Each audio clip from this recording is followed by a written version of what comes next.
Hello, and welcome back to the Test Drive Podcast, brought to you by Sport Car USA. I'm your host, Lee Bodette. Here at Sport Car USA, we love all things fast. From stock Corvettes to tuned-up Hellcats, we love it all.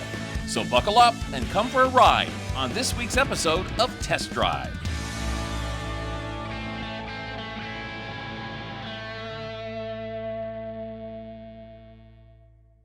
Hello, everyone. Welcome to another Test Drive podcast. I'm your host, Lee Bodette. Also with us is Scott Nickerson from Sport Car USA. I'm the host of Test Drive, the series on the YouTube channel. Also a radio broadcaster for the past 40 years, over 40 years. The frontman and host for Sport Car USA. And, of course, I've been a car enthusiast my entire life. Scott and I are pleased to welcome the car chief for William Byron's number 24 Camaro ZL1 in the NASCAR Cup Series. His name is Tyler Jones. Tyler, thank you and welcome. Hey, thank you guys for having me. So Tyler, Sport Car USA, just so you know a little bit about us. We are based in northern Vermont, the St. Albans area, and we buy and sell modern muscle cars all over the country. We see that you are a fellow Vermonter. Tell us where you grew up.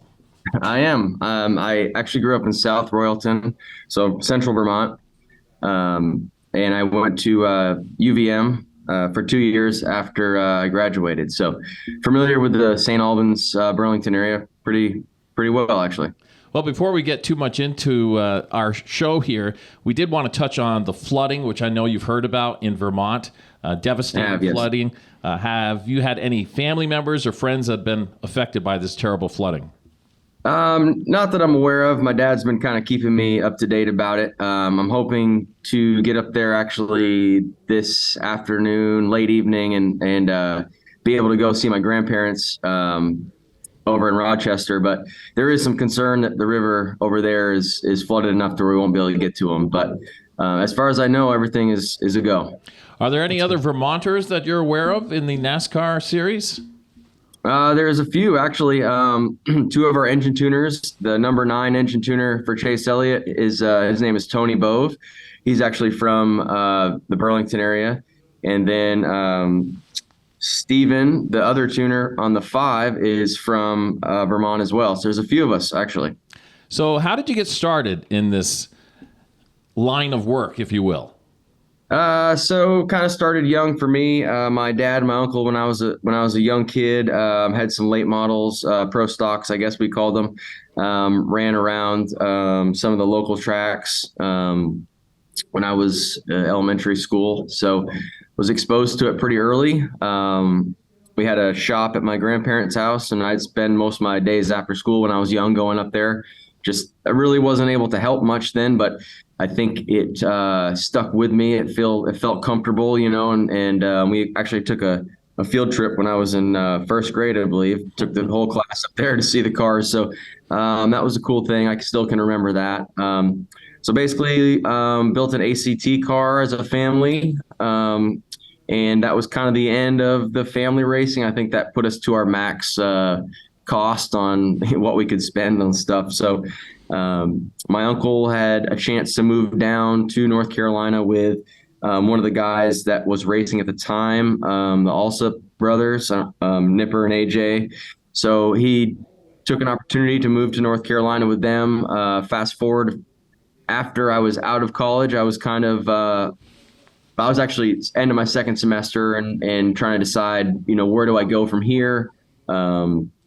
He said, "Hey, listen, if you're pretty athletic, we can get you down here, maybe get a tryout for a pit crew type of thing." So took a leave of absence from UVM, went down there, tried out for a few pit crew jobs, and actually eventually ended up on a developmental pit crew team at Chip Ganassi Racing. And from there, kind of just did some bush races and some trucks, and eventually made my way onto the travel team as well as pitting.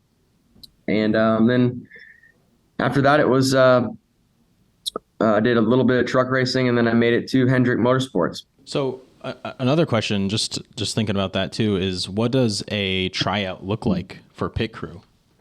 So it's position based, I had thought, changing tires was probably my best bet based on my size, a little smaller than some of the guys. And so you just show up and there's a few of you and they run you through the paces kind of, and then a few people watch you and see if you have potential or not. And I did, apparently. So I did some races for Ganassi. Got my first win with Juan Pablo in Mexico City as a tire changer. So that was pretty cool. That was 2007. So what does like your training regimen do? You don't have an off season? Are you like in the weight rooms, like to be able to keep up with it? Like, what does that look like? Yeah. So it's pretty much nonstop. Once the season starts, it kind of lightened up a little bit, but the off season is more weight and agility training and stuff. So that's the gist of that. Unfortunately, I got in a motorcycle accident in this would have been 2008. It kind of took me away from the pit crew side and got me back more in touch with the mechanical stuff I was used to doing as a younger kid anyway. So we typically hear of crew chiefs. We don't often hear of car chiefs. What is the difference, and what exactly are your duties as a car chief? So I like to consider myself middle management. It's kind of a term I like to use, but no. So I supervise the mechanics, and basically, ultimately, all the car parts and pieces are on me to make sure that they're installed correctly and everything is ready to pass inspection, and that we don't miss anything on the builds. Where the crew chief handles more of the engineering side of it. So I'm more the car guy. When you're going into a race, Tyler, what does it feel like as far as tension? Do you feel a lot of tension? Are you psyched up? That what gets you ready to do what you do? Yeah, so it's kind of momentum. I mean, a lot of this stuff comes to with how much pressure there is to win that particular weekend. For us, we're in a really good spot right now. So there's not a lot of pressure in a weekend like, coming into New Hampshire, coming off of a win last week at Atlanta. So it doesn't really change the way we operate week to week and how we lead up to it. But when we get there, we know that we have done everything we can do. And then the momentum of Williams driving and just the confidence he has in the crew chief can run the whole weekend and make it really smooth. So you do feel the pressure. I mean, obviously for me, I can't afford to have any of the parts fail or something installed incorrectly that could take us out of the race. I mean, that's would be solely on myself, and there is pressure for me to make sure that's not all, there's no problems there. But we have a really extensive checklist and a really good group of guys that I trust. So we don't normally have that issue. So right now, everything is pretty good. So the pressure is pretty low at the moment. So you said like before the race, you're in charge of making sure everything's installed correctly and you pass inspections and everything like that. So on race day, everyone hears about the crew chief. That's like, calling the shots almost in the ear of the driver. So what's kind of your role in that on race day? So race day, basically, I make sure everything in the pit box is set up correctly and all the pit crew guys' radios work right. And then as far as during the race, I actually do the sign where I do the stop on sign, and then I catch the front tires. Also, I swap out for our tire carrier if we have damage. That's where you might see me going over the wall with a Sawzall and a hammer and just trying to fix what we have as far as a problem, similar to last weekend. And it must be difficult to try to figure out exactly what has to be done when your car is in an accident or a fender bender. You got to know as soon as that car comes to the pits, what's the plan of attack? Yeah, exactly. And the next gen car is different. Gen 6 has been the same style chassis and same style accidents we've been having for 10 plus years, that I had experience with. So I had a real good grip on that. I mean, I could almost know exactly what I needed to do without seeing it most of the time. Now, next gen is slightly different, but it's been easier lately to isolate some of the parts that are going to break. The toe links in the back, they bend if you hit the wall with the wheels. So we have a fully prepared kit to fix that, and we've had that scenario a few times. And then mainly it's just clearancing tires and making sure the parts that are carbon fiber are cut out of the way enough that the tires don't rub them. And then occasionally with this car, the damage is too great that you can't go on. They've changed rulings slightly so that you can't change or lower control arms on pit road. So if you get in one of those scenarios, you're done anyway. So So how much of the car, because I know they're always based off of, the Camaro ZL1. So how much of the car is actually from, like if you were to go to a showroom and buy a Camaro yourself, how much of it is the same car? Not very much. I mean, I had a the front fascia looks like a Camaro, and I'd say that's the most of it. Right. The rest of the body is pretty similar to the other manufacturers, but it has the look of a Camaro, and it all comes from Chevrolet. The body parts are made off Chevy's submitted Camaro body, so not much. Mostly appearance. Yes, mainly almost 100% appearance. Yes. Okay. William Byron is the driver of the 24, and the legendary driver of the 24, of course, Jeff Gordon. And I understand he's also part owner? Yes. Yep. How much involvement does he have with the 24 now? He's very involved in the whole company, Hendrick Motorsports. He's here. We see him almost not every day here, but every week at the track that he's there, which I think he's there probably 80% of the time. Very involved, super into it, still driving us forward, and his desire to win now is as great as it was when he drove, I feel like, and his role has changed, obviously, now that he's, in charge of a greater company than just the 24. But he is obviously partial to us. I think the number for him is he loves seeing that 24 win for sure. You had a big win in Atlanta. Tell us about that. Yeah, that was great. We had a pretty decent car, honestly. And the start of the race, we weren't as good as we wanted to be, and ultimately had a pit penalty. We had our pit coach actually had both his hands down on the hot side of pit road, which is illegal, a no-no. So they caught us on that, and they said, "Hey, you got a pit penalty." So that put us in the back. Then we got some contact and spun out, tore up the car a little bit, but one of those instances where I was able to fix it. And we believed it was going to be a rain-shortened race. Looking at the radar, we were pretty confident of that. So we were able to make a pretty decent pit call and stay out there. And then the car was good enough to hold off those guys until the rain came, essentially. So it worked out. It was great to be in that position, and you have to be there to get those wins. So that was a testament to our whole team. And people don't realize always that it's not just about raw power and, pedal to the metal. It's a strategic thing too, like any other sport where, like you were saying, like you decided not to pit at certain times and just try and, hope the tires hold or you have enough gas or, those sort of things. So. Yeah, of course. Because in that instance, our strategy wouldn't have worked if the race had have gone in the entirety. Right. We would have had to pit again, and other guys may not have. Right. So kind of taking that gamble. Yeah. And that's the good thing right now for us. With having 3 wins prior to that race, we're able to take that gamble. Because if it doesn't work out, it doesn't really hurt us that bad. But if it does work out, then we win. And it just pushes. Not everybody's in that position.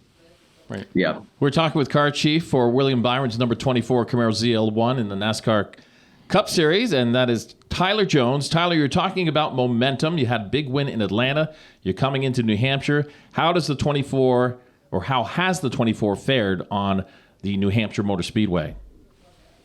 We've been okay. I'd say okay is the best term for New Hampshire for us. I think we had a decent car last year. I don't know. We feel as a company that we've got to do some improvement there. We haven't been able to really finish off any of the races there, but I would say that our best bet, for this weekend, we have a phenomenal pit crew. And like I said, that we may be able to do some different strategy to keep ourselves in the front or get us up there, even if the car isn't that great. So we haven't fared great in the past, but we've got high hopes for this weekend for sure. You have the 24 car. My question to you is, how many 24 cars are there? How many do you bring to the race? And how do you decide which one to run? So we're allowed to have 7 chassis, and then you can put different body panels on them per event, and you have to if you damage them. So basically, we have a schedule of the chassis numbers and where we're going to run them based on how much they weigh. They're all very similar. based on, the expectation for the weekend. So this car is one that we've run before. And we just picked this one out, and it's got a new clip on it. It hasn't.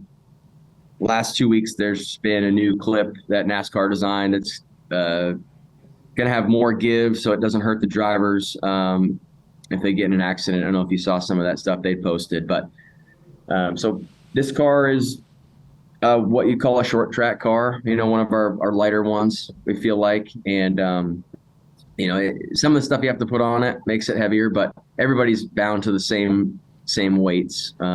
So that's that. It's not the crew chief and engineers really choose the car. I just have to make sure that it's done the way they want it. So personally, you must feel pretty good because this really is kind of a home track for you since you grew up in Vermont and headed to New Hampshire. Yeah, it is for sure. I've always wanted to win there.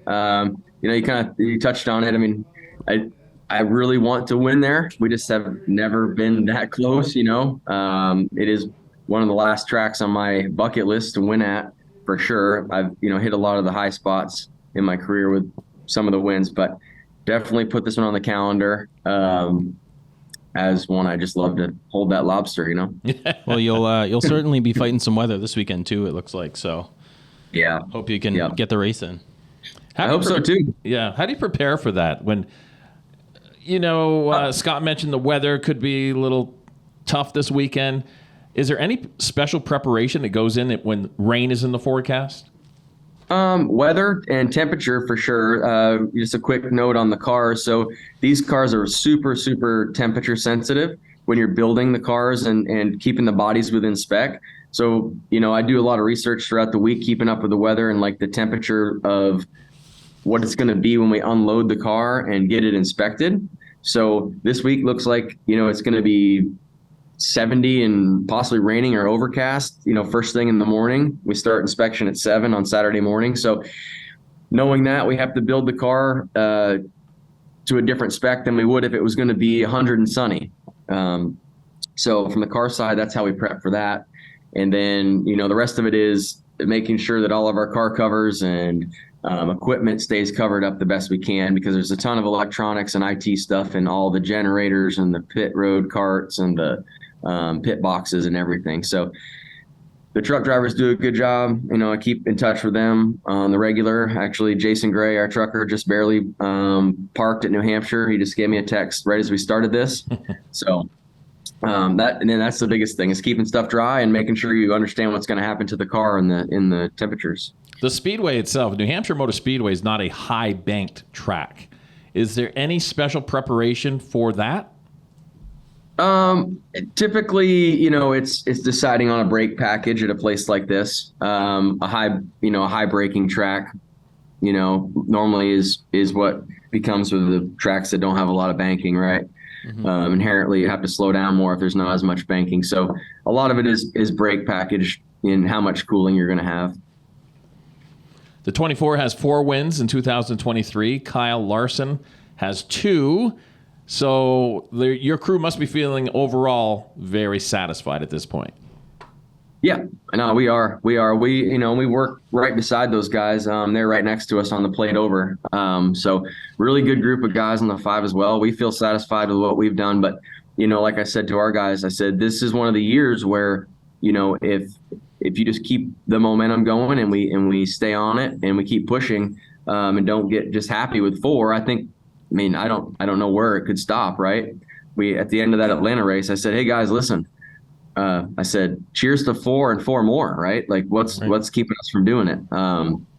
But Larson's going to be great. He's going to pour it on here as soon as, any opportunity gets. He's an incredible driver as well. So, it's just been good for us, our 2 cars this year.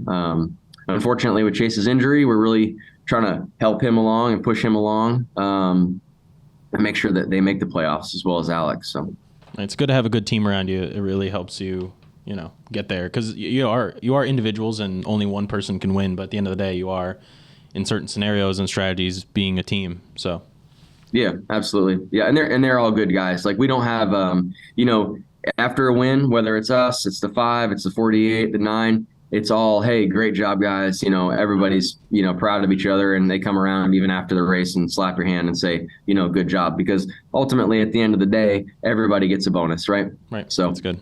And you live in North Carolina now. What part? Harrisburg. So just north of Charlotte. I don't detect any North Carolina accent yet. Well, no, honestly, the Charlotte area is very, very rich in like culture, I guess you'd say. Like there's nobody from here except for my wife, I guess. My wife actually grew up in Harrisburg, but the rest of everybody's from somewhere else. Right. And even this team is full of people from all over the country. So that's kind of Charlotte's thing, melting pot, I guess they call it. But no deep draw, I guess. No. Whenever you get interviewed, do you ever have to list the sponsors like the NASCAR drivers do? That's an art. Well, our PR girl Ashley makes sure that in a type of Instagram or face-to-face interview, I make sure I put in the right sponsors. Yes, but not always. These drivers must have to go through some kind of a course or schooling to list all those sponsors the way they do. I mean, they're all great at it. Yeah, they are. Yeah. And they practice a lot more than myself, I'm sure. That's some of the most important things for keeping them driving, is making sure they keep the sponsors happy. Right. So, well, yeah, that's part of it now too, is like, 20 years ago, drivers weren't as worried about their social media. I mean, there was no social media. So now right. Drivers are equally an athlete and a social media like influencer, if you will. Yep. Especially some of the big names, they have a huge following outside of their racing. So, yeah, for sure. What does Tyler Jones drive on a daily basis? I have a Chevy Silverado. Uh-huh. Any fun cars in the future, or? No, not really. I have with my family, we have a SUV, but that's about it. I have I actually just finished building a little track car that I'm going to run in like a Lucky Dog Endurance series down here. But the problem is it's on the weekends, and I'm busy on the weekends. So yeah, how do you find time to? Because that must be one of those things where if you're doing it at work all day, it must be hard to separate doing it for fun on your own. Yes and no. So in my role now, I'm not as hands-on as I once was. So that kind of what I do at home at my shop kind of scratches the itch for some of the fabrication and the welding stuff that I don't really get to do on a day-to-day basis. Mm-hmm. And it becomes more something that's kind of fun, and I can take my time and do it and almost relax and that's good. Feel like it's fun, We're here. I'm trying to keep everybody on task and keep things moving along at a pretty good pace. So it is hard to separate sometimes, but the stuff I work on at home is nowhere near as nice as the stuff I have here. How many tractor trailer trucks does it take to go to a race? For us, each team has one full hauler. Mm-hmm. You did ask me earlier, and I forgot to mention that, but we do not carry a backup car. So we share with the 9. The 9 actually carries it for us. And we carry all the body panels and the underwing parts in ours. So each weekend, Hendrick Motorsports takes 6 cars to the track, 2 backups and 4 primaries. So each team has a full hauler. Is it tough having teammates when you are so close? Like, say, if you're running 1 and 2, you guys are teammates, and they must, talk to you about, okay, if so and so's in front, the 24 is in front. How does that work? Your guys are all very competitive. You want to win. It must depend on like playoff, like where your standings are, right? Like trying to, because like you're saying, like you're at 4 wins, like you don't have to win, right? So well, yes and no. I think it's hard, right? Because you can't take somebody who's in such a good position to win and tell them not to, right? Right. I think the one thing that does change is the respect that they give each other in actually driving, right? So they're not going to run not squeezing each other. Correct. Not as hard as they would, a Joe Gibbs competitor, for example. But do you keep everything all together? Do you have meetings with all the other drivers that are part of Hendrick? Is it all like, do you try to keep it separate, or everybody's all in the family? Everybody's together. Okay. Now, Mondays, they have a debrief for the crew chiefs, drivers, and then like the organizational level people. They kind of just break it down for the weekend, but it does help drive performance in the right direction. And then the car chiefs and some of the team leaders all meet on Tuesdays to do the same thing, basically. All right. Well, Tyler, we'll let you go. We just wanted to ask you if there's anything else you'd like to mention, either about your home state of Vermont or the upcoming race at New Hampshire Motor Speedway this weekend. Oh, no. I mean, I'm excited to get back up there. I mean, I hate that the water's going to be there for us, but it's part of it. We've been chasing, or the weather's been chasing us around. It can't nearly be as wet as it was in Chicago. I know that. Well, actually, I had one more quick question if you've got a couple minutes. Yeah. How do you kind of feel about the road course stuff? Because I think that has been some of the most exciting stuff to watch in NASCAR. The Chicago street course, you mean? Yeah, or just the street course, yeah. I think it was a really, really cool idea. I think they did an incredible job prepping it. I think it would have been an incredible event, even more so than it was, but the weather is what made it really hard. Right. Now, I think people like to see that strategy of going on wet tires and whatnot, but I liked it. I really did. It was a cool experience. We flew up there. We took a bus to the hotel. We never got rental cars. We walked to the racetrack. I mean, it felt like you were in downtown Chicago because you were. And believe it or not, I would say, they told us ahead of time, hey, the people of Chicago aren't really super pumped you're going to be here, right? But as soon as that race starts, though. Yeah, on the contrary, every person I saw was like, wow, this is crazy. I did not understand what goes into all this. I didn't know that there was this many cars and it took this many people and it took this much stuff to put on this type of event. So I think it opened some people's eyes. I think a lot of people in general that aren't avid race fans just think, hey, they just take this one car and they drive around in circles and then everybody cheers at the end. When, it really takes a lot more, and it takes a huge group of people, to get the car to the track. And then you only see the last little bit of what it takes to put on that show. And, I think it opens up people's eyes. So I do like road course racing personally. I really do enjoy it.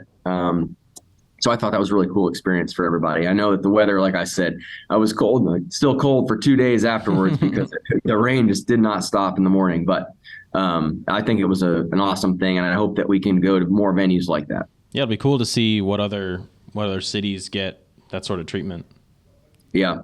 Yeah, and they did a great job. Shout out to the people of Chicago, whoever those people were that, worked on the streets and the logistics of it all. It went really smooth. Because that's months and, that's a lot of planning to make that work. Yeah. So. Yeah, for sure. Tyler, thanks for being with us. Continued success with the number 24. You're having a fantastic year, and we really appreciate you joining us with this podcast today. Yeah, good luck this weekend. Best of thank luck. you guys. You bet. Thank Appreciate you. it. Yep, thank you.